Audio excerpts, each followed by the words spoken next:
Guys, 2020 is almost over, and I would like to just, go over three things that I learned in 2020, and I will share with you a little bit like of three tips you can actually implement in your life to make 2021 the best of your life, the year you've been expecting.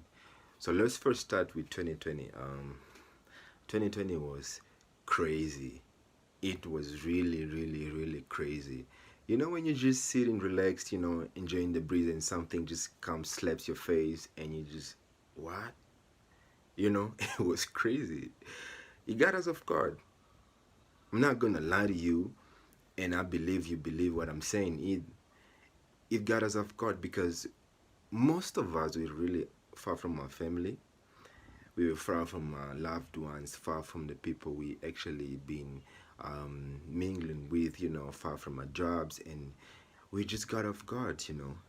So here's what I learned first is that life is short. Yes, life is short, man. Let's not play with this thing. You only get one life. You only get to live once. You only get to do anything you want to do in one life. That's all. Life is short. The second thing I learned is that, hey, we have to be present. We have to be present. And here's why I say this, because many people live in the future and they lose what is happening around them. And many people live in the past and they forget that they are constantly rewiring whatever it is, emotions, and through their brains, they are rewiring the same emotions and getting the same outcome because they are thinking of the past constantly. Why I say we have to be present, I heard someone saying that, hey, the past is a memory, and the future is a mystery, and the present is the present. That's why it's called the present. So we have to be present. Why? Because most of us, we lost moments. You could just around the corner, you could just hit a car and you're gone. It's either you or somebody else is gone, and you lost the moment. You didn't appreciate. We didn't really appreciate. We didn't really do what it is that we were supposed to be doing while we were with that person. And most of us, and this is crazy because sometimes I realize, hey, people are actually together, but they act as if they're not together. You get it? So you go and meet your friend or whoever it is, and you're on your phone. You're just constantly on your phone, on your social media. You in a meeting, but on your phone, you're thinking about something else. Your mind is not present. We have to be present. If we don't appreciate every second, we won't be fulfilled. Point blank. So the third thing is that we gotta work on ourselves.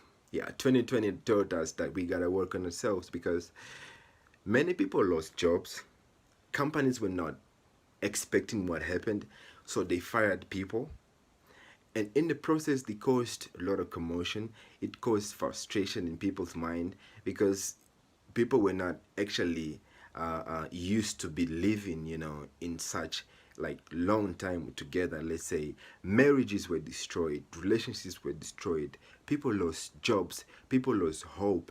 It caused a lot of things in people's mind because they were not working on themselves. And here's why I say this, because when you work on yourself, you have a business, you're working on your purpose, you have a job, but you're still working on yourself.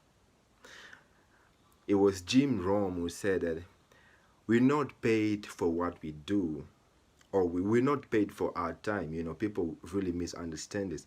We are paid for our value. The value you bring into the market, that's what you're paid for. Because if you were paid for your time, you could just stay home not doing anything and then waiting for from 8 to 5, and you're getting paid without doing anything. But it's not how life is. You get paid for your value, the value you bring into the market.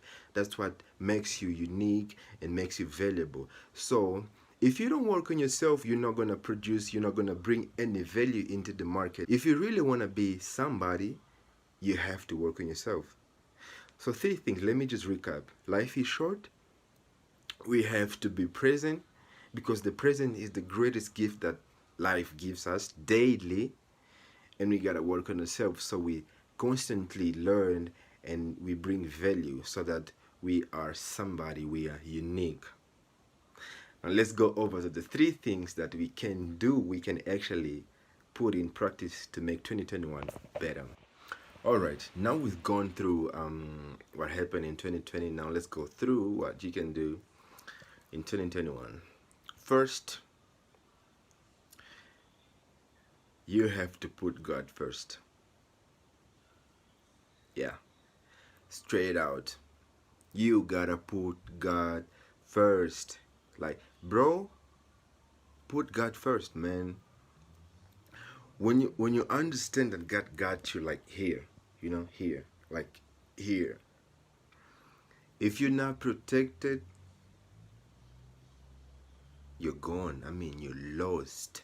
You don't have a direction, you don't have a vision, and it's a total mess. Guaranteed. Let's just pick some famous people we know.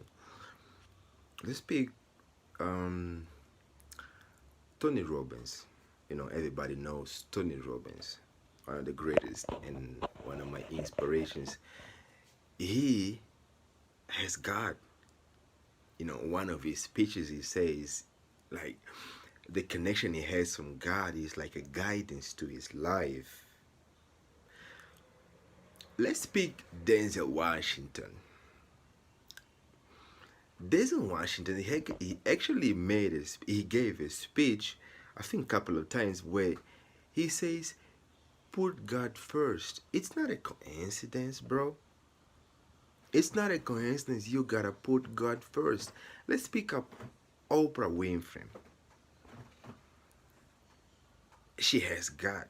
And we could pick more and more. I could cite Jim Rome. I could cite Les Brown. I could cite many and many. If you don't put God first, then anything in your life, if you don't take your plans to God, if you don't let God direct you and guide you in everything you do in your life, I mean, you just gotta forget about it. One day my dad said, you can do it alone and you might succeed, but with God, there's no doubt that you will succeed and you'll do it even better.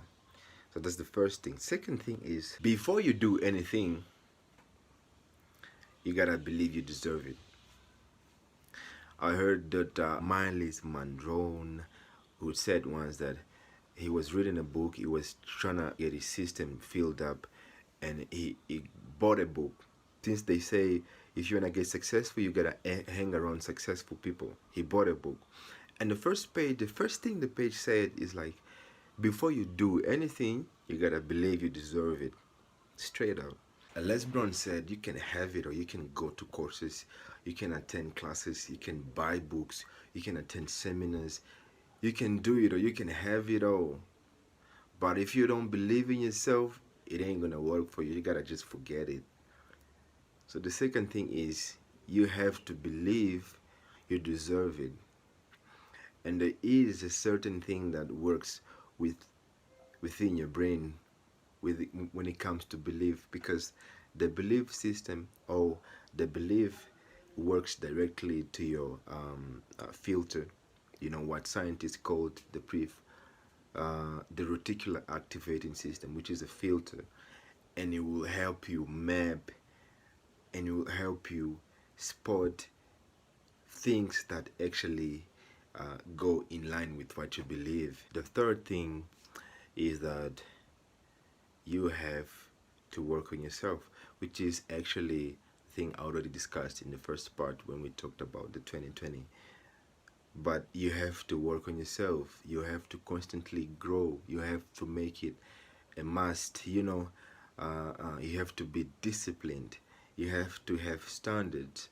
And a great way of having standards in your life is, I think I remember watching Tony Robbins saying that you have to turn your must, or your should, into must, because everybody does their should when it feels like, when when they feel like, but if you're told that, hey, you must do something in order to achieve something, you will have it. You have to do it. I mean, no choice. So when you a great way to develop standards for your life is you gotta go through your shoulds, a list of your shoulds, and turn them into mass. And when you do it in a form of ritual consistently and repeatedly, it will become your second nature. So these three things, which is put God first, you have to believe you deserve it, and the third thing is you got to work on yourself consistently. Take care of yourself, healthy. Go to the gym, read books. Learn something daily.